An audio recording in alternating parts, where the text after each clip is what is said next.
Nous clôturons ce matin le thème que nous avons commencé dimanche dernier, qui s'intitule les 7 ans de Dieu. Les 7 ans de Dieu. Genèse chapitre 17 à partir du verset 2. Genèse chapitre 17 à partir du verset 2. Est-ce que nous pouvons tous nous mettre debout pour cette première lecture? On a beaucoup parlé d'Abraham depuis le début de cette année, mais c'est le père de la foi. Et si nous voulons comprendre la manière dont Dieu fonctionne, il est important d'aller comprendre comment est-ce que Dieu a fonctionné avec les pères. Il est écrit, quand Abraham, je suis dans la version français courant, quand Abraham eut 99 ans, le Seigneur lui apparut et lui déclara, je suis le Dieu Tout-Puissant, en hébreu El Shaddai. Vis toujours dans ma présence et sois irréprochable. Dans certaines versions, on dit, marche devant ma face et sois intègre. Je vais établir mon alliance entre toi et moi et te donner un très grand nombre de descendants. Abraham se jeta le visage contre terre et Dieu reprit. Voici à quoi je m'engage envers toi. Tu deviendras l'ancêtre d'une foule de nations. On ne t'appellera plus Abraham, mais Abraham. Car je ferai de toi l'ancêtre d'une foule de nations. Je t'accorderai un si grand nombre de descendants qu'ils constitueront des nations. Il y aura même des rois dans ta postérité. Je maintiendrai mon alliance avec toi, puis après toi, avec tes descendants de génération en génération, pour toujours. Ainsi, je serai ton Dieu et celui de tes descendants après toi. À toi et à tes descendants, je donnerai le pays où tu séjournes en étranger, tout le pays de Canaan. Il sera leur propriété pour toujours et je serai leur Dieu. Verset 9. Dieu dit à Abraham, toi et tes descendants de génération en génération, vous devrez respecter mon alliance. Verset 10, là où je vais m'arrêter. Voici l'obligation que je vous impose et à laquelle vous vous soumettrez, toi et tes descendants. Quiconque est parmi vous de sexe masculin devrait être circoncis. Amen. Amen. Merci beaucoup pour vous asseoir. Nous sommes en train de parler des 7 temps de Dieu. Pour ceux qui n'étaient pas là dimanche dernier, je vais essayer un peu de rappeler ce que nous avons dit en introduction. Et je disais ceci en introduction dimanche dernier que lorsque Dieu t'appelle, ou la manière dont Dieu t'appelle, la manière dont Dieu va t'utiliser, la manière dont Dieu va te faire entrer dans sa gloire, la manière dont Dieu t'élève, la manière dont Dieu te fait entrer dans ses bénédictions, dans la vie abondante, elle diffère de la manière du monde et de la manière de Satan. Elle diffère de la manière du monde et de la manière de Satan. Dieu, dans la plupart des cas, il nous emmène à la gloire ou vers la gloire de manière graduelle. Petit à petit, étape par étape, il construit une brique sur ta vie qui te permet d'atteindre le haut sommet, là où il t'avait destiné, petit à petit. Mais c'est contrairement à ce que nous voyons dans le monde et à la manière dont Satan fonctionne. Satan te lève vite, mais ta chute est aussi grave. Il te lève, mais ta finalité, c'est le séjour des morts. Ta finalité, c'est l'enfer. Il te lève. Tu vas te jouir de grandes bénédictions. Tu vas te jouir de beaucoup d'argent. Tu vas te jouir de beaucoup de matériel. Mais ta finalité, c'est l'enfer. Contrairement à Dieu, Dieu te prend petit à petit. Il t'élève, il t'élève, il t'élève. Jusqu'à ce que tu atteignes. Aussi longtemps que tu es avec lui, tu vas atteindre le sommet. Mais ce sommet ne s'arrête pas sur la terre. Mais c'est juste même dans l'éternité. Parce que dans l'éternité, tu seras dans la béatitude.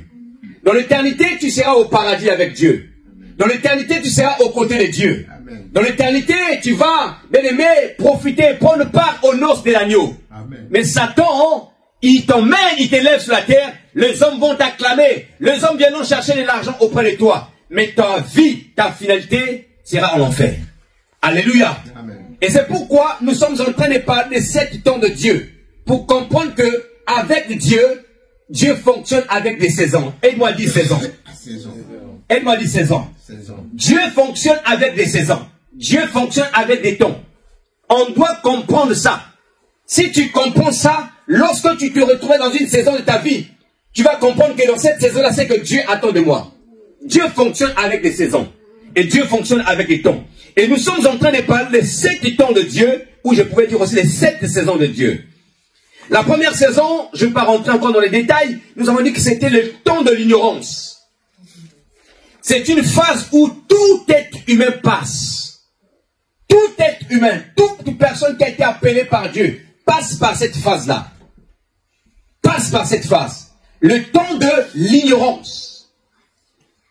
Et le temps de l'ignorance, c'est un temps où on n'est pas censé rester là. On est censé évoluer. Parce que dans le temps de l'ignorance, bien aimé, nous ne pouvons pas recueillir. Dans le temps de l'ignorance, on ne peut pas bénéficier de certaines grâces de Dieu. Dans le temps de l'ignorance. C'est pourquoi on doit quitter le temps de l'ignorance pour monter à une autre étape. À un autre temps. Amen. Amen. Et nous avons aussi dit que le deuxième temps dont nous avons parlé, c'était le temps de l'appel ou de l'alliance. Quand Dieu te fait quitter le temps de l'ignorance, tu rentres dans ce qu'on appelle le temps de l'alliance. Avant que tu sois chrétien, tu étais d'abord dans le temps de l'ignorance. Et quand Dieu avait décidé que tu sois son enfant, il fait quoi? Il vient, il t'appelle. Et j'aime insister pour dire que l'appel de Dieu n'est pas réservé aux pasteurs. Lorsqu'on dit Dieu t'a appelé, c'est pas parce que tu es pasteur. Non. Tout chrétien est un appelé de Dieu. Aide-moi à dire à ton voisin, tu es un appelé de Dieu. Et plus que tu es appelé de Dieu, prends soin de ton appel. Prends soin de ton appel. Le troisième temps, nous avons parlé le temps de l'épreuve. Le temps de l'épreuve. Oui, il y a un temps de l'ignorance, il y a un temps de l'appel, mais il y a aussi un temps de l'épreuve. Oui, nous serons tous éprouvés. Notre foi sera éprouvée. Tôt ou tard, quand on est enfant de Dieu, nous serons tous éprouvés un jour. Maintenant, lorsque tu es éprouvé, si tu échoues à l'épreuve de Dieu, si tu échoues à l'épreuve de Dieu, malgré le fait que Dieu s'est révélé à toi, malgré le fait que Dieu t'avait déjà montré toute la solution, il t'avait déjà fait la promesse, si tu échoues, ben, mais tu vas frustrer le cœur de Dieu. C'est ce qui s'est passé avec Abraham. Dieu lui a parlé dans Genèse 17. Dieu dit à Abraham ceci. Il dit non, alors qu'Abraham est en train de s'inquiéter. Il dit mais je vais vers ma vieillesse. Je suis en train d'aller vers la fin de mes séjours sur la terre. Mais je n'ai pas d'héritier. Abraham pense que c'est Éléazar de Damas qui devait être son héritier. Dieu promet à Abraham, il dit à Abraham, ton héritier sortira de tes entrailles. Pendant que Dieu est en train de parler à Abraham, Abraham n'est pas avec Agar. Mais dans le verset qui suivant, qu'est-ce qui va se passer? Et je parlais tout à l'heure de Genèse 16, Genèse 15, pardonnez-moi. Et dans Genèse 16, qu'est-ce qui se passe? Sarah propose à Agar, propose à Abraham, son mari, de prendre Agar pour épouse. Donc Abraham, malgré le fait que Dieu lui a confirmé que de tes entrailles, je ne sais pas si c'était une mauvaise compréhension, parce que aussi on peut aussi l'interpréter comme étant une mauvaise compréhension. Parce que regardez que Sarah n'est pas, elle est stérile. Dieu dit à Abraham que ta descendance viendra de toi, de tes entrailles. Et dans Genèse 16, qu'est-ce qui se passe? C'est Sarah qui prend la décision de proposer Agar comme épouse. Peut-être Abraham aussi s'est dit que peut-être c'est la solution que Dieu a pourvue. Amen. Peut-être que Dieu avait, peut-être qu'il s'est dit ça, mais c'était une erreur. Parce qu'en faisant cela, qu'est-ce qui s'est passé? Dieu s'est retiré de la vie d'Abraham. Dieu s'est retiré de la vie d'Abraham. Dieu était frustré. Et lorsque tu frustres le cœur de Dieu, il te faut un nouveau départ. Dis avec moi un nouveau départ. Et donc, le quatrième temps que nous allons partager ce matin, c'est le temps de nouveau départ. C'est le temps de nouveau départ. Le temps de nouveau départ. Le nouveau départ, premièrement, c'est un temps que Dieu t'accorde par sa miséricorde, par sa grâce, par sa bonté. Lorsque nous péchons contre l'Éternel, lorsque nous avons brisé notre lien, notre alliance avec lui, le nouveau départ, c'est un temps que Dieu t'accorde, où Dieu nous accorde, par sa miséricorde et sa bonté, après avoir échoué à l'épreuve, après avoir péché, ou encore après avoir brisé notre alliance ou avoir mal comporté. Quand tu t'es mal comporté, quand tu as brisé l'alliance avec le Seigneur, quand tu as échoué à l'épreuve malgré l'incite du Seigneur, malgré la promesse de Dieu, bien-aimé dans le Seigneur, le nouveau départ, Dieu vient te l'accorder comme étant, comme on dit dans le monde, une nouvelle chance.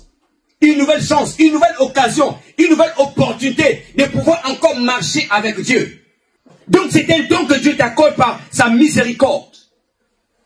Et donc dans Genèse chapitre 17 ici, que nous avons lu, Dieu, après que Abraham ait échoué à l'épreuve avec Agar, Dieu vient se révéler à nouveau à Abraham.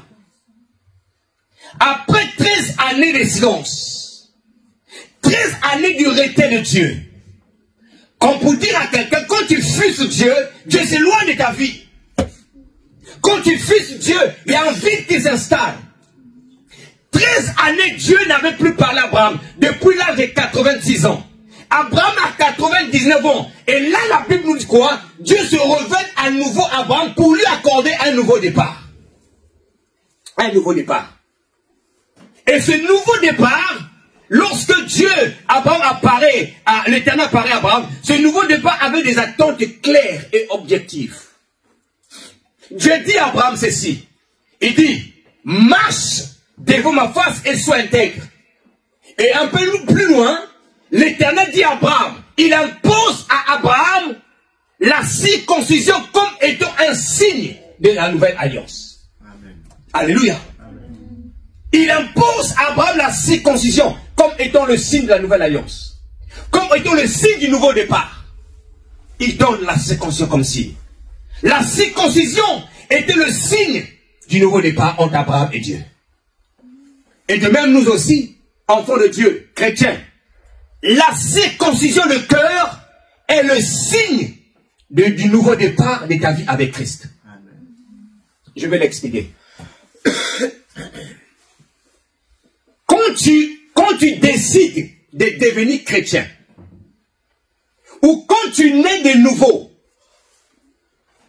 ton nouveau départ avec Dieu commence lorsque ton cœur est circoncis par le Saint-Esprit. Si ton cœur n'a jamais été circoncis, il n'y a pas de nouveau départ pour toi. C'est-à-dire que ta vie de disciple de Jésus n'a pas encore commencé. Ta véritable vie chrétienne n'a pas encore commencé. Si ton cœur n'est pas circoncis. En d'autres mots, tu es encore religieux. Bien que tu connais les versets bibliques, bien que tu viennes à l'église, tu es encore religieux. Ton nouveau départ, notre nouveau départ avec Christ commence à la circoncision de notre cœur. Éphésiens 1, verset 13. J'aime beaucoup ces textes. C'est l'apôtre Paul qui parle. Il dit ceci. Mais vous aussi, après avoir entendu la parole de vérité, l'évangile de votre salut, en lui vous avez cru. Et vous avez été scellés du Saint-Esprit qui avait été promis, lequel est un gage de notre héritage, pour la rédemption que Dieu s'est acquis à la louange de sa gloire. Il dit, mais vous aussi, après avoir écouté la parole de vérité, l'évangile de votre salut, l'évangile qui vous a apporté le salut, vous avez été scellés du Saint-Esprit. Lorsque tu as été scellé, c'est là où commence ton nouveau départ. Nouveau départ. le nouveau départ avec le Seigneur. Une nouvelle opportunité, une nouvelle grâce que Dieu te donne. Et Dieu donne à un païen un nouveau départ lorsque Dieu vient lui donner le Saint-Esprit. 2 Corinthiens chapitre 5 verset 17 dit ceci. Si quelqu'un est en Christ, il est devenu quoi? Une nouvelle créature. Les choses anciennes ont fait quoi? Elles sont passées. Toutes les choses sont devenues nouvelles. Dès l'instant qu'il y a de nouvelles choses qui s'installent dans ta vie, bien aimé dans le Seigneur, ton nouveau départ est là. Le nouveau départ que Dieu fait avec toi, quand tu étais païen, c'est lorsqu'il t'a donné le Saint-Esprit. C'est pourquoi il est important, Église, cherchons le Saint-Esprit. Amen. Amen. Cherchons le Saint-Esprit. Arrête de prier que Dieu donne-moi voiture, donne-moi maison, une promotion. Prie, cherche le Saint-Esprit. Cherche le Saint-Esprit. Cela garantit. Paul dit ici, Paul est en train de dire ceci dans Éphésiens chapitre 1 verset 13. Il dit, lorsque nous avons cru, nous avons été scellés du Saint-Esprit, lequel est un gage de notre héritage. Le Saint-Esprit est le gage de l'héritage que Dieu nous a réservé au ciel. Le véritable héritage que Dieu nous a réservé est au ciel. Dont l'apôtre Pierre dit, c'est un héritage qui ne peut nous suer ni flétrir. C'est un héritage qui ne peut pas rouiller. Mais Dieu a réservé pour nous, enfants de Dieu, que Dieu garde par sa puissance au moyen de la foi. Bien que l'apôtre Pierre dit, bien que nous pouvons encore souffrir pour un peu de temps. Mais il dit que nos souffrances pour un peu de temps, c'est pour que nous puissions rendre gloire à Dieu. C'est pour que nous puissions louer le Seigneur. Nous avons un véritable héritage. Tu as beaucoup d'argent sur la terre, gloire soit rendue à Dieu. Tu as des voitures, tu as des maisons, gloire soit rendue à Dieu. Mais le véritable héritage dont tu dois t'attacher, c'est ton héritage qui est au ciel. Ce qui est sous la terre va rester sous la terre. Il y a des hommes qui ont laissé des millions, des milliards ici. Mais, frères et sœurs, ils ont fini en enfer. Mais Dieu te dit, ton héritage. Mais c'est que Dieu vient te donner pour comme gage, pour te rassurer qu'il y a des choses là-haut. C'est le Saint-Esprit. Aide-moi à dire le Saint-Esprit. Dis Seigneur, donne-moi le Saint-Esprit. Oh, dis Seigneur, remplis-moi du Saint-Esprit. Oh, mais je ne vous entends pas. Vous voulez pas le Saint-Esprit? Hein? Vous voulez pas la plénitude? Alors aide-moi à dire, Seigneur, remplis-moi du Saint-Esprit. Alléluia. Bien aimé, le Saint-Esprit, c'est l'incontournable. C'est la personne la plus importante sur la terre, dans l'univers, le Saint-Esprit. Le Saint-Esprit. Il faut rechercher le Saint-Esprit. Philippiens chapitre 3, verset 13 à 14. Si Rémi peut nous faire la lecture, s'il te plaît. Philippiens 3, verset 13 à 14. Écoutez ce que l'apôtre Paul va dire. Le gage de notre héritage. Nous avons un héritage dans les cieux. Un héritage qui ne peut ni flétrir, nous suer, ni corrompre. Que Dieu nous a réservé. Philippiens 3, verset 13 à 14. Rémi, si tu as trouvé. Lisons la parole de Dieu. Encore une fois de plus, s'il te plaît. La parole de Dieu. Nous rendons grâce à Dieu, merci. Frère, je ne pense pas l'avoir saisi, mais je fais une chose, oubliant ce qui est en arrière et me portant vers ce qui est en avant. Je cours vers le but. Tu cours vers le but pour remporter le prix de la vocation céleste de Dieu en Jésus-Christ. Merci beaucoup. Paul dit ceci, il dit, frère, je ne pense pas encore avoir remporté le prix. Parce que dans la masse chrétienne, il y a un prix, il y a une couronne qui nous sera donnée. 2 Corinthiens 5, 10 dit ceci, il nous faut tous comparaître devant le tribunal de Christ, afin que chacun reçoive une couronne. Quand tu marches avec Dieu, quand tu gagnes les âmes, tu évangélises, il y a une couronne qui te sera donnée. Nous ne porterons pas tous les mêmes couronnes. Hein? Alléluia. Donc, pendant les noces de l'agneau, parce que vous savez que l'Église ne connaîtra pas la grande tribulation. La grande tribulation, c'est le moment où Satan va vraiment imposer son règne sur la terre. Mais lorsque ces choses-là arriveront, l'Église partira déjà à l'enlèvement. Et quand nous irons à l'enlèvement, le tribunal qui va connaître les chrétiens, c'est le tribunal de Christ. Et c'est là que Dieu va nous récompenser en fonction de nos œuvres. Tout cela, et pour aller à l'enlèvement, il faut avoir le Saint-Esprit. Il faut marcher droitement avec Dieu. Si tu n'as pas le Saint-Esprit, le jour de l'enlèvement, au son de la trompette, tu restes sur la terre. Tu vas connaître la tribulation. Alléluia. Amen. Le monde entier et toutes les religions passeront devant le grand tribunal, le grand trône blanc, qu'on appelle le tribunal du trône blanc. Mais nous ne passerons pas devant ce tribunal-là. Nous, c'est le tribunal de Christ où on va recevoir les récompenses. Les récompenses vont être liées en fonction de notre travail sur la terre. C'est pourquoi, chrétiens, ne restons pas les chrétiens croisant les mains. Travaillons pour le Seigneur. Ne te contente pas qu'à venir à l'église le dimanche. Parle de Jésus autour de toi. Parle de Jésus autour de ta famille. Ne garde pas le salut que tu as reçu pour toi-même. Alléluia. Amen. Et l'apôtre Paul est en train de dire ici dans Philippiens chapitre 3 versets 13 à 14. Il dit, je ne crois pas encore avoir remporté le prix. Mais j'ai fait une chose. C'est que je ne regarde plus derrière moi. Je me contente de ce qui est devant. Amen. Je cours vers le but. Le but pour remporter le prix. La gloire qui nous est réservée en Christ. Amen. Le nouveau départ, quand Dieu t'accorde un nouveau départ, ne regarde plus aux choses qui sont passées. Regarde devant toi. Ce qui nous empêche, ce qui nous fait trébucher encore dans le nouveau départ, c'est qu'on aime regarder le passé. Et j'ai publié récemment une citation dans le groupe WhatsApp. Je disais ceci. Je vais paraphraser ça. Je disais, tu ne peux plus rien faire, tu ne peux plus rien gagner avec ce que tu as perdu. Donc, contente-toi, consacre-toi avec ce que tu as dans le présent. Amen. Amen. Il y a des gens qui vont chercher à restaurer ce qui est déjà passé. Ce que tu as perdu dans le passé, laisse-le dans le passé. Regarde devant. Regarde devant. Le passé te sert de tirer des leçons.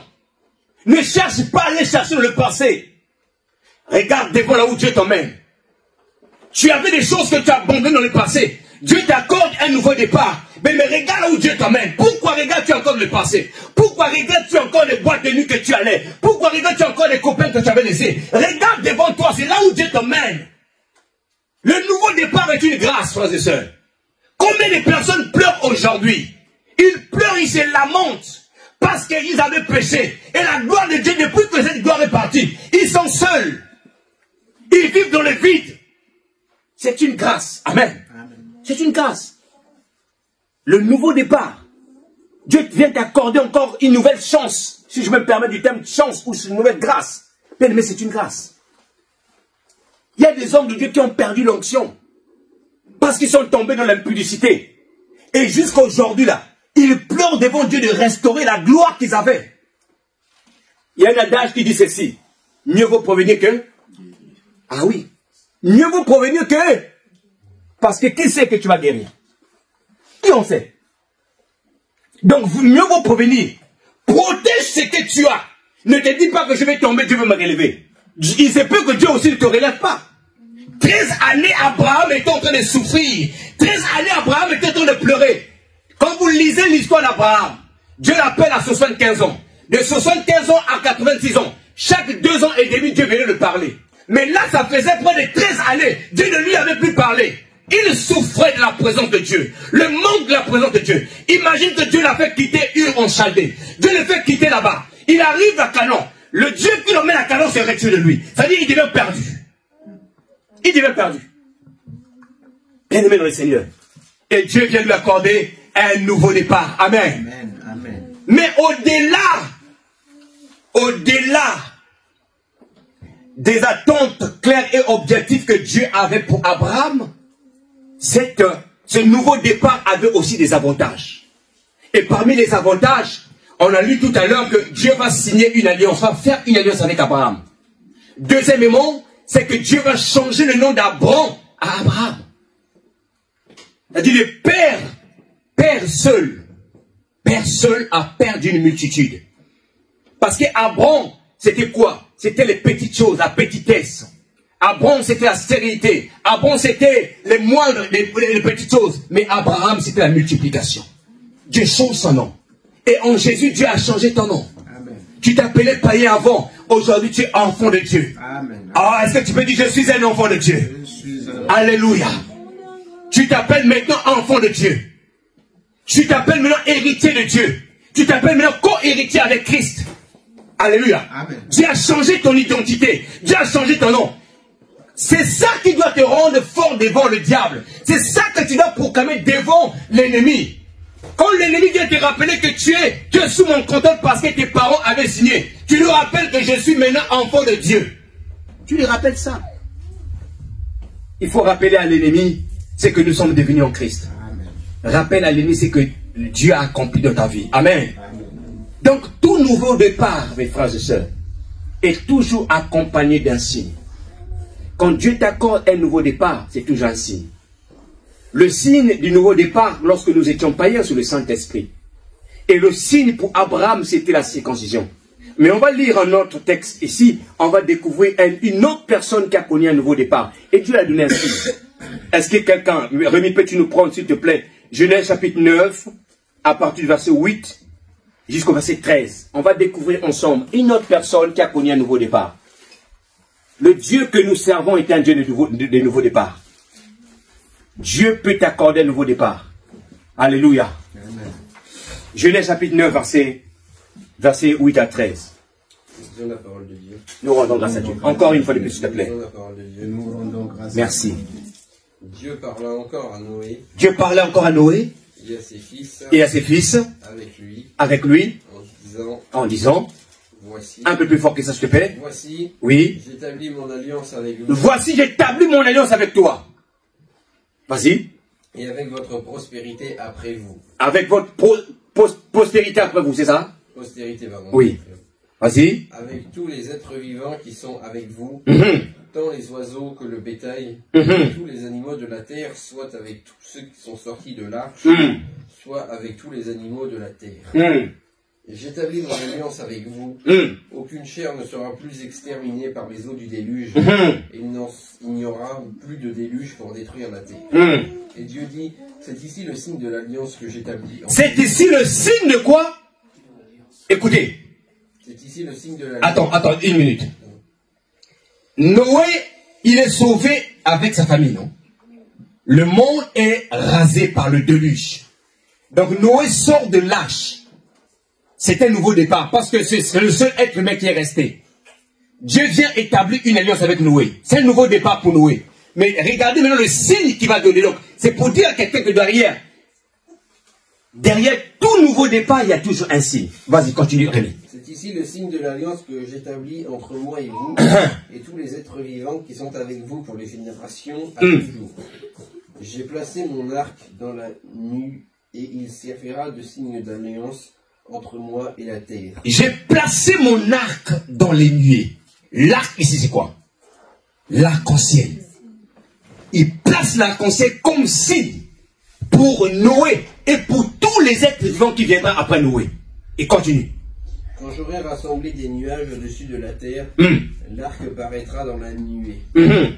Et je me souviendrai de mon alliance entre moi et vous, et tous les êtres vivants de toute chair, et les eaux ne deviendront plus un déluge pour détruire toute chair. Merci beaucoup. Je disais que tout nouveau départ est toujours accompagné d'un signe. Dieu donne à Noé le signe de l'arc-en-ciel. Pour que lorsque ce signe apparaîtra dans les cieux, Dieu se souviendra qu'il ne peut plus détruire la terre comme il avait détruit la terre. Lorsque Dieu voit le signe du Saint-Esprit en toi, il se souvient de l'œuvre de Christ à la croix. Et il ne te traite pas directement ce qu'il devait faire, mais il regarde Christ, il dit, mon fils avait déjà payé le prix de la croix, je t'accorde la grâce. Amen. Alléluia. Amen. Dieu regarde Christ, il voit le sang de Christ. Et quand tu veux frapper, il dit, oh, accorde mon fils Jésus, je ne frappe plus. Parce que beaucoup d'entre nous ne seront plus là. Hein. Si Dieu agissait comme il agissait dans l'alliance, dans l'ancienne alliance, nous ne serons plus là. Mais Dieu nous garde à cause de ça, grâce à cause de Christ qui est mort à la croix de Golgotha. Alléluia. 2 Corinthiens 5, 21 dit, lui qui n'a point connu le péché, il a fait devenir péché afin que nous soyons en justice pour Dieu. C'est-à-dire que Dieu a pris Jésus, l'homme saint sans péché. Il a fait de Jésus un péché. Et nous puissions recevoir la justice. Dieu nous regarde au travers de Christ. Alléluia. Un nouveau départ. C'est aussi la phase de transition. La phase de transition vers une nouvelle fonction, vers une nouvelle responsabilité. Donc quand on parle de nouveau départ, c'est aussi une phase de transition. C'est aussi une phase de transition. Vers une nouvelle fonction, vers une nouvelle responsabilité. Aujourd'hui, tu es chrétien simple, tu viens à l'église, tu pries. Demain, Dieu convainc ton pasteur de t'établir dans ton ministère de tes encadres. Tu deviens pasteur, tu deviens prophète, tu deviens docteur. C'est un nouveau départ pour toi. Parce que tu ne fonctionneras plus comme avant. Tu ne fonctionneras plus comme avant. Pourquoi? Parce que dans chaque nouveau départ, comme nous l'avons vu tout à l'heure, il y a quoi? Il y a des attentes claires et objectives que Dieu attend de toi. Il y a des avantages, mais il y a aussi des attentes claires et objectives. Lorsque tu deviens pasteur, par exemple, les attentes claires et objectives de Dieu, c'est l'édification du corps de Christ et le perfectionnement des saints. Alléluia. L'édification du corps de Christ et le perfectionnement des saints. Donc, ça, là, le nouveau départ peut être, frères et sœurs dans le Seigneur, une nouvelle étape que tu entres dans ta marche chrétienne. Un nouveau départ. Tu galérais. Tu manquais d'argent.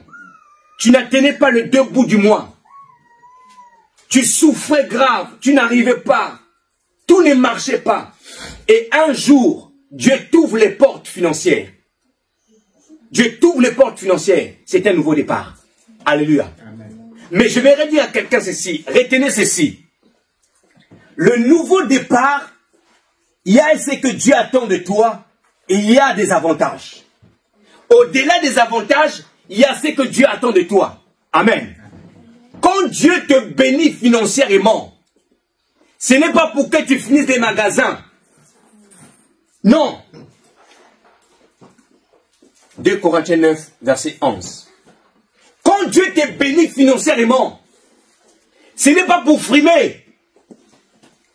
Ce n'est pas pour t'amasser toutes les choses belles de la terre. Non.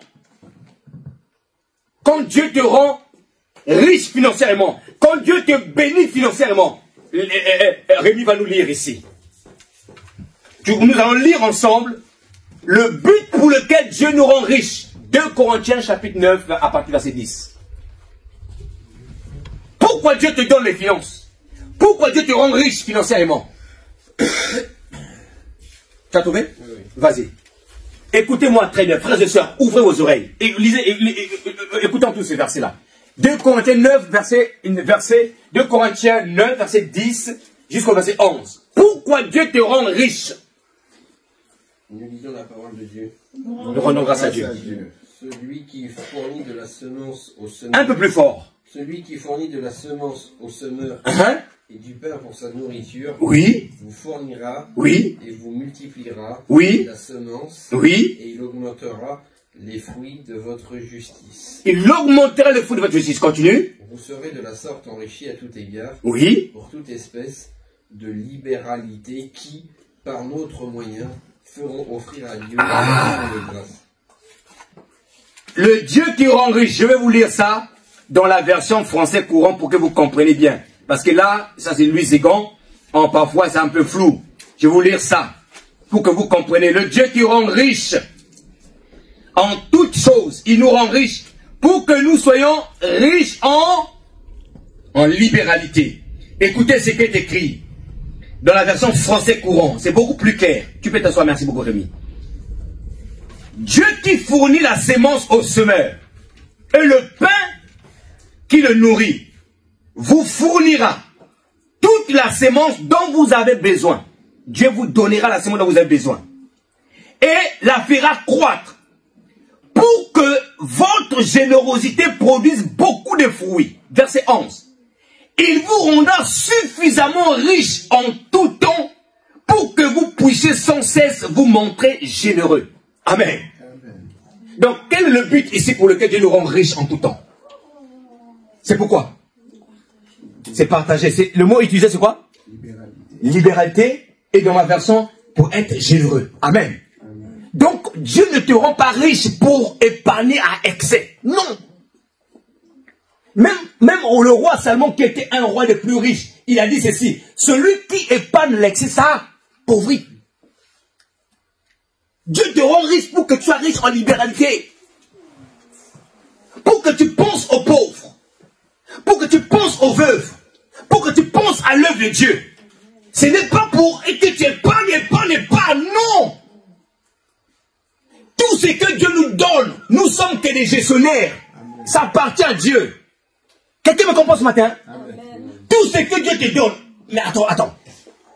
Tu galérais, tu pleurais. Tu n'atteignais pas les 2 bouts du mois. Le bailleur était même prêt à te faire sortir. Tu as invoqué Dieu, tu as fléchi les genoux, tu as invoqué Dieu. Dieu t'ouvre miraculeusement. Il t'ouvre une porte. Et tu me dis que c'est qui t'a donné, c'est pour toi. Non, réfléchissons. Moi, je connais une sœur. Une sœur qui avait des difficultés financières. Après que nous ayons prié ensemble, elle avait déposé un CV quelque part. Des années et des années. Elle avait même complètement oublié. Elle avait des problèmes financiers. Mais un jour, cette société l'appelle pour dire que vous avez déposé, nous avons reçu votre CV. Il dit, mais quand est-ce que j'ai déposé le CV? On lui a embauché. Vous allez me dire quoi? Cet argent-là que Dieu te donne là, c'est pour toi? Tu vas te s'amuser avec cet argent-là? Tu vas dilapider cet argent? Non! Dieu te donne ça comme bon gestionnaire. Profite maintenant de cet argent pour combler les trous qui sont dans ta vie. Paye ton loyer, fais du bien, soutiens ta famille. Pense aussi aux pauvres, pense aussi à tes parents, pense aussi à l'œuvre de Dieu. Alléluia. Amen. Oui, c'est ça. Il faut l'équilibre financier quand Dieu te rend riche. Sinon, ça, c'est ta part. Ça, c'est la part de ma famille. Ça, c'est pour les parents. Sinon, ça, c'est la part des pauvres. Ça, il faut penser à ça, bien-aimé dans le Seigneur. C'est pas pour acheter des belles voitures pour que les gens nous voient. Non. C'est pas pour s'acheter que des belles maisons, les gens nous voient. Non. Tu peux habiter dans une belle maison, un joli appartement. Mais il faut toujours qu'il y ait une part pour les pauvres, une part pour Dieu, une part pour ta famille. Alléluia. Amen. Amen. Ésaïe chapitre 41, verset 10 nous dit ici. Ne crains rien, car je suis avec toi.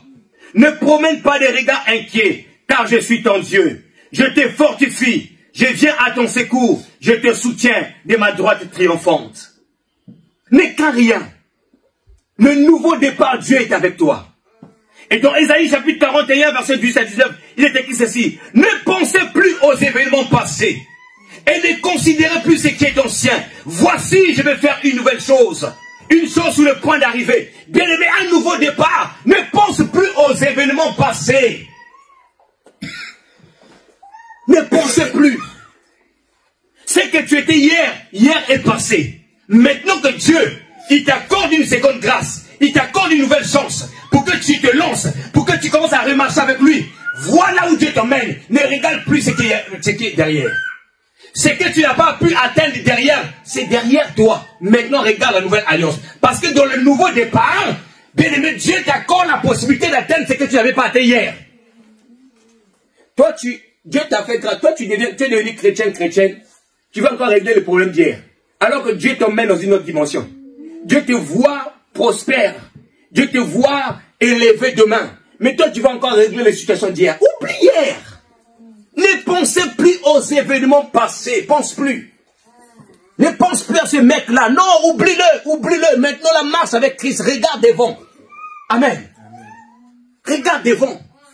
Pourquoi tu vas aller restaurer ce qui est passé? Non. Va devant. Alléluia. Amen. Dieu est capable, frères et sœurs, de nous accorder des opportunités. Amen. Dans le nouveau départ. C'est pour dire à quelqu'un ce matin, sache-le que Dieu est aussi le Dieu de nouveau départ. Il peut commencer avec toi une chose nouvelle. Une chose nouvelle. Ça fait longtemps que tu ne sens plus sa présence. Ça fait longtemps que tu as l'impression de continuer à implorer la grâce de Dieu. Comme si tu veux un nouveau départ avec Dieu. Cherche la grâce et la miséricorde de Dieu. Implore la grâce et la miséricorde du Seigneur. Fais-moi grâce d'un nouveau départ avec toi. Parce que tu es le Dieu du nouveau départ. Oui, Dieu est le Dieu du nouveau départ. Il peut repartir avec toi à zéro. Il peut recommencer avec toi. Et je prie ce matin que Dieu t'accorde cette grâce au nom de Jésus-Christ.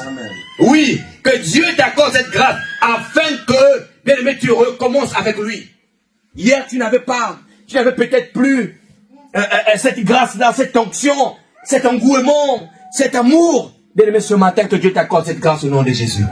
L'onction que tu avais avant, la grâce que tu avais avant, le ciel ouvert que tu avais avant, mais que tu as senti depuis un moment donné qui s'est fermé, que Dieu l'ouvre aujourd'hui au nom de Jésus. Amen. Que Dieu commence avec toi de nouvelles choses ce matin au nom de Jésus.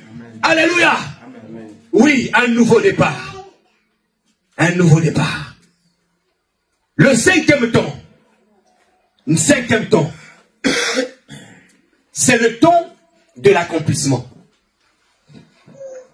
Le cinquième temps avec Dieu, c'est le temps de l'accomplissement.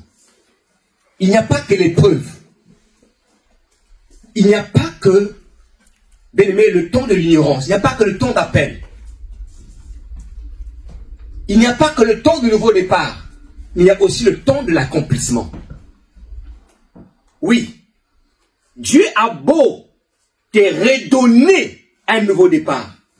Dieu a beau t'accorder un nouveau départ. Mais sache-le que, après ce nouveau départ, il y a un temps d'accomplissement. Amen. Amen. Nombre chapitre 23, verset 19, je ne pense pas que ce texte est au tableau. L'Éternel, la Bible dit ceci, l'Éternel n'est pas un homme pour mentir, ni le Fils de l'homme pour se repentir. Mais ce qu'il dit, c'est ce qui s'accomplit. Si Dieu t'a fait une promesse, j'aimerais te dire ce matin, tant que tu es dans sa volonté, Dieu est capable d'emmener cette promesse à exaucement, à la matérialisation. Grosso modo, le temps de l'accomplissement, c'est le temps de la matérialisation des promesses de Dieu. As-tu une promesse ce matin?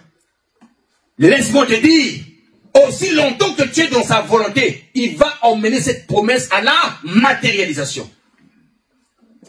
Amen. Amen. Dieu va emmener cette promesse à la matérialisation. Tu vas toucher cette promesse-là. Tu vas vivre ça. Tu vas expérimenter ça. Tu vas te jouir de cette promesse. Parce que notre Dieu est fidèle. La Bible dit qu'il n'est pas un homme pour mentir, ni le Fils de l'homme pour se repentir. Mais quand il te promet, il finit par l'exécuter. La Bible dit encore, aucune parole ne sort de la bouche de Dieu. Mais elle ne revient à lui sans avoir accompli le dessein pour lequel elle était sortie. Quand Dieu libère une parole, avant que la parole revienne à lui, elle s'accomplit d'abord. Elle s'accomplit. De la même manière que la pluie, lorsqu'elle tombe des cieux sur la terre, elle féconde la terre avant de s'arrêter. Dès que la pluie touche la terre est fécondée. Oui, les paroles de Dieu. Dieu tient ses paroles. Amen. Amen. Abraham avait la promesse. Dieu lui a fait la promesse. Dans Genèse 12, dans Genèse 15, il a confirmé dans Genèse 15 que tes descendants sortiront de tes entrailles. Mais dans Genèse chapitre 22, 21 versets 1 à 3, la Bible dit ceci, l'Éternel se souvint de ce qu'il avait dit à Sarah.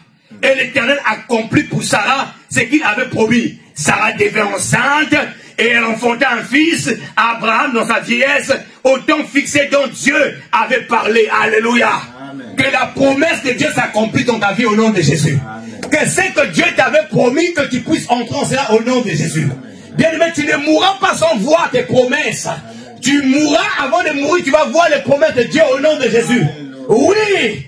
Bien aimé dans le Seigneur, Dieu est le Dieu d'accomplissement. Notre responsabilité à nous, frères et sœurs, c'est de chercher d'être dans la volonté de Dieu. Cherche à être dans la volonté de Dieu.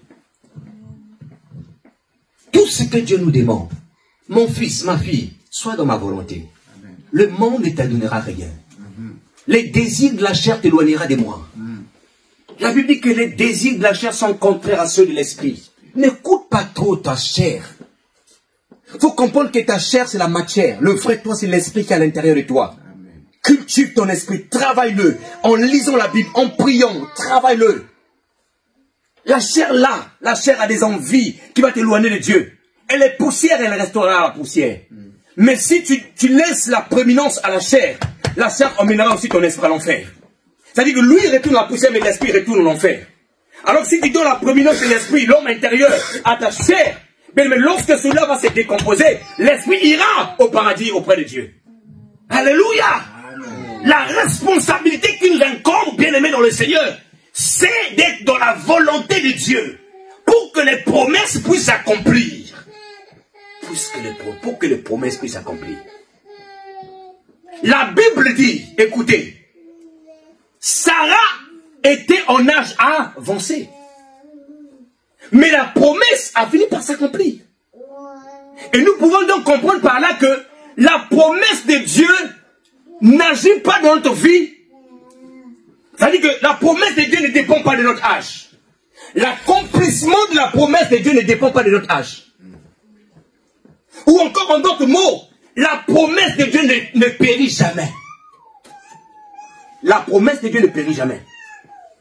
Tant que tu es dans la volonté de Dieu, tu es à l'endroit où Dieu veut que tu sois, mais tu vas vivre la promesse de Dieu. La promesse de Dieu ne périt jamais. Dieu se souvient toujours de ses promesses.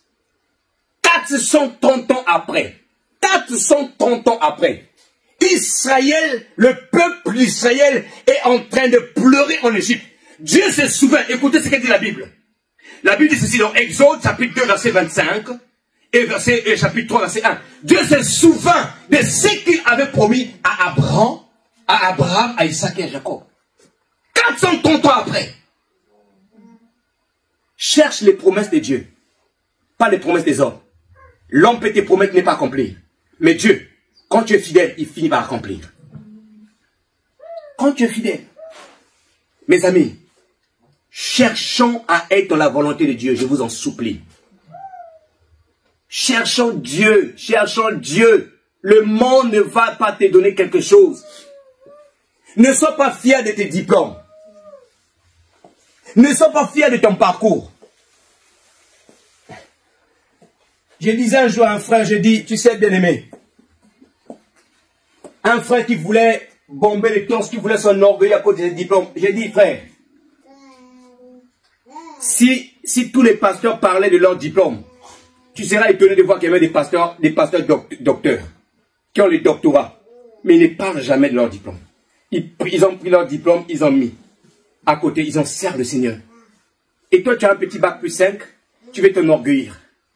Tu crois que tu es devenu en fait, oh moi je suis ingénieur, moi j'ai un master 2.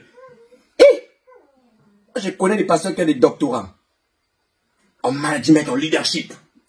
Mais ils prêchent Jésus, la sainteté de Jésus. Tu dis, ah, lui là, il a un doctorat. Frères et sœurs, le monde ne t'apporte rien. Le monde n'est rien. Ta lumière doit briller partout où tu vas. Dans la crainte de Dieu. Tu travailles quelque part. Sois marre de la crainte. Dieu va faire briller sa lumière lui-même. Il y aura des endroits où tu ne fourniras pas d'efforts. Mais c'est lui-même qui va t'élever, qui va t'ouvrir des portes. Les gens vont te combattre. Lui, il combattra pour toi. Là où les mauvaises décisions sont prises, ton nom ne sera pas cité. Parce qu'il est le gardien de ton âme. Il est celui qui te protège. Mais aimons Dieu. Attachons-nous à Jésus. Attache-toi à Jésus. Et attache-toi à Jésus. Prends la décision de servir Dieu. De s'engager à Dieu. Il dit, Seigneur, je vais te suivre. Soyons passionnés de Jésus. Soyons passionnés. Tu cours derrière les choses du monde. Tu négliges l'œuvre de Dieu. Et, frères et sœurs, même donner à Dieu 2 heures le dimanche, c'est difficile. Difficile. Je vais terminer. Le 6e temps de Dieu, je termine par là, et je vais citer le 7e rapidement sans commenter. Le 6e temps de Dieu, c'est le temps de sacrifice et d'intimité. Ça veut dire quoi? Dieu t'appelle. Dieu accomplit ses promesses dans ta vie. Dieu t'accorde un nouveau départ. Mais un niveau de relation que si tu veux atteindre avec Dieu, le sacrifice est obligatoire. Ça dit que quand je parle de sacrifice, je parle de lâcher prise. L'intimité avec Dieu, il n'y a pas d'intimité avec Dieu sans vie de sacrifice. Note ça dans ton cahier. Il n'y a pas d'intimité avec Dieu sans vie de sacrifice. Il n'y a pas de gloire à un niveau élevé avec Dieu sans vie de sacrifice. Non. La vie des sacrifices, c'est la vie de lâcher prise. C'est la vie d'abandon. Il y a des choses que tu dois abandonner. Que tu aimes beaucoup. Tu aimes tellement ces choses-là. Si tu veux atteindre une certaine dimension, il y a des choses que tu dois abandonner. Il y a des comportements que tu dois abandonner. Il y a une certaine humilité que tu dois abandonner. Il y a un caractère que tu dois abandonner. Si tu veux atteindre un niveau d'intimité avec le Seigneur. Oui, il n'y a pas d'intimité avec le Seigneur sans vie de sacrifice. Amen. Amen. Oui, frères et sœurs. Abraham avait tout. Isaac est venu. Le nouveau départ est là. Il a fait ça. Mais Dieu a testé encore Abraham. Il a dit, donne-moi ton fils, celui que tu aimes, Isaac. Amen. Il y a des choses que tu aimes les garder à toi. De garder ça. Personne, ça. Un jour, Dieu va te dire, donne ça pour moi. Lâche prise. Il a éprouvé Abraham encore une fois de plus. Donne-moi ton Isaac. Mais quel est ton Isaac ce matin? Quelle est cette chose-là que tu aimes? Il dit, ton fils. Il avait deux fils, hein. Il avait Ismaël, il avait Isaac. Mais il aimait Isaac parce qu'Isaac était le fils de la promesse. Il dit, donne-moi celui que tu aimes, Isaac. Ton Isaac. Bien-aimé, ce matin, qui est ton Isaac? C'est quoi ton Isaac ce matin? Dieu te dit, donne-moi ton Isaac. Et Abraham, tellement qu'Abraham aimait Dieu. Il aimait tellement Dieu. Abraham n'a même pas dit à sa femme. Il a pris Isaac, ils sont allés à la montagne. Et lorsqu'ils arrivent à la montagne, Abraham est sur le point de sacrifier Isaac. Et là, Dieu lui dit, Abraham, n'avance pas la main sur l'enfant. L'ange de Dieu appelle Abraham 2 fois. Pour montrer qu'il était, même l'ange est étonné. L'ange qui parle, il est étonné de voir comment Abraham, il accepte cette volonté. Et Dieu a pourvu un bélier. Parce que ce n'est pas Isaac qui devait mourir. Isaac, c'était le fils de la promesse. Selon l'alliance physique. Mais il y avait le fils de la promesse, selon l'alliance spirituelle qui était Christ. Et Dieu montre déjà à Abraham que ce que je te demande, c'est ce que je vais accomplir dans la fin des temps. C'est-à-dire que ce n'est pas Isaac, mais c'est Jésus qui doit venir mourir à la croix. C'est pourquoi, lorsque Abraham veut tuer Isaac, Dieu arrête Abraham et il pourvoit un bélier. Amen. Il va pourvoir un bélier et c'est le bélier qui va mourir à la place d'Isaac.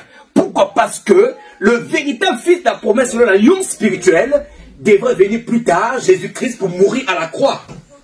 Et c'est pourquoi Isaac n'est pas mort. Donc il faut simplement noter que dans ta marche chrétienne, il y aura des temps où Dieu va te demander de faire des sacrifices. Pas des sacrifices humains. Hein? Non. Les chrétiens ne sont pas des cannibales. Amen. Non. Pas les sacrifices des enfants. Non. Pas les sacrifices des membres de ta famille. Non. Ça, c'est la sorcellerie. Les chrétiens, on n'est pas là-bas. Les sacrifices des choses que tu aimes. Sacrifie-moi ta télé. Tu aimes trop ton temps que tu donnes à la télé. Sacrifie-moi ça. Sacrifie-moi le temps que tu aimes trop passer ça. Sacrifie-moi ça. Oui. Bon, il y a un domaine aussi, Dieu peut te demander de sacrifier. C'est-à-dire qu'un objet aussi, Dieu peut te dire, sacrifie-moi ça. Et je vais terminer par le 7e temps avec Dieu. Dans le temps de sacrifice, vous voyez, par exemple dans Jean chapitre 3, verset 16, Dieu a sacrifié son fils. Hein? Dieu a sacrifié son fils. Il sacrifie son fils pour que nous soyons sauvés. Donc toi aussi, pour atteindre certaines dimensions avec Dieu, Dieu a besoin que tu puisses sacrifier. Tu puisses sacrifier quelque chose. Sacrifie ton temps. Sacrifie des choses que tu aimes. Le dernier temps avec Dieu, c'est le temps du retour au Père. Après que tu as accompli ta mission, tu es dans la vieillesse, tu as atteint 120 ans. Tu as un temps pour retour au Père. Il y a un temps pour vivre sur la terre, il y a un temps au retour au Père. Genèse chapitre 25, et nous finissons. Genèse chapitre 25. La Bible dit ceci dans Genèse chapitre 25. Genèse chapitre 25. Abraham prit une autre femme nommée Ketura. Elle lui donna pour fils Zimram, Yosan, Médon, Mandian, Ishebak, Shua. Yoksan fut le père des Saba et des Dédon. Les descendants de Dédon furent les Ashurites et les Léchouchites et les Léumites. Les fils de Mandian furent Epha, Epher, Anok, Abida et Elda. Tous ceux-là furent descendants de Ketura. Abraham laissa Isaac tout ce qui lui appartenait de son vivant. Et il avait fait des cadeaux aux fils de ses épouses, de second rang, avec les envoyés, avant de les envoyer loin de son fils Isaac, dans un pays d'Orient. Abraham avait 175 ans quand il mourut. C'est donc après une longue et heureuse vieillesse qu'il rejoignit ses ancêtres dans la mort. Ses fils Isaac et Ismaël l'enterrèrent dans la grotte de Macpéla, qui se trouve dans le champ d'Ephron, fils de Soar, le Hittite, près de Mamré. Abraham avait acheté ce champ aux descendants de Heth, il fut enterré avec sa femme Sarah après la mort d'Abraham. Dieu bénit son fils Isaac. Isaac habita près du puits de Laï-Roi. Amen. Amen. Après que tu aies vécu 175 ans comme Abraham, il y a un temps où tu dois retourner au ciel où tu étais venu. J'ai prêché ici un jour, je crois que c'était sur l'élection divine, où j'ai rappelé à l'église que avant que nous puissions venir au monde, nous étions des esprits auprès de Dieu. J'étais des esprits. C'est pourquoi Dieu a dit à Jérémie, avant que tu sois formé dans le ventre de ta mère, je te connaissais et je t'avais établi prophète des nations. Jérémie était un esprit là-haut, dans le ciel. Et Dieu avait besoin d'un prophète en Israël. Il a envoyé Jérémie au travers d'une femme. Tu étais esprit d'abord auprès de Dieu. Dieu t'avait sélectionné, qu'on appelle l'élection. Il t'avait élu. Et lorsqu'il t'a élu, il t'a envoyé sur la terre.